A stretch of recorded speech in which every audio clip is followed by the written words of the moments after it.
A healthy pregnancy brings about a healthy baby. So healthy pregnancy க்கு நம்ம என்னென்ன பண்ணணும்?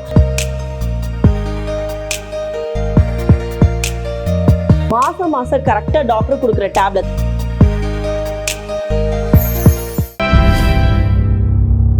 வணக்கம், நான் டாக்டர் ஜெயந்தி பிரசாத், பெண்கள் சிறப்பு மருத்துவர், மோகன்ஸ் மெடிசிட்டி மருத்துவமனையிலேருந்து பேசுகிறேன். Healthy pregnancy brings about healthy baby. So healthy பிரெக்னன்சிக்கு நம்ம என்னென்ன பண்ணணும்?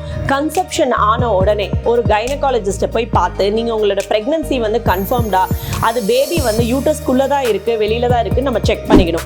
மாதம் கரெக்டாக டாக்டர் கொடுக்குற tablets, iron and calcium tablets along with folic acid கரெக்டாக நம்ம சாப்பிடணும். இல்லை ஹெல்தி டயட் சாப்பிடணும். Minimum 30 minutes a day exercise பண்ணணும். கரெக்டான நேரத்தை ஸ்கேன் பண்ணிக்கணும். முக்கியமான ஸ்கேன் 3 மாதத்தில் பார்க்குற ஸ்கேன், 3 மாதம் முடிஞ்சு பார்க்குற என்டி ஸ்கேன், 5வது மாதத்தில் பார்க்குற அனாமலி ஸ்கேன் அண்ட் 8 மாதத்தில் பார்க்குற க்ரோத் ஸ்கேன். 4 ஸ்கேனும் கண்டிப்பாக பார்த்துக்கணும். இதெல்லாம் நீங்கள் கரெக்டாக கண்டுபிடிச்சிங்கன்னா ஒரு ஹெல்தி பேபியை நீங்கள் ஈஸியாக டெலிவர் பண்ணலாம்.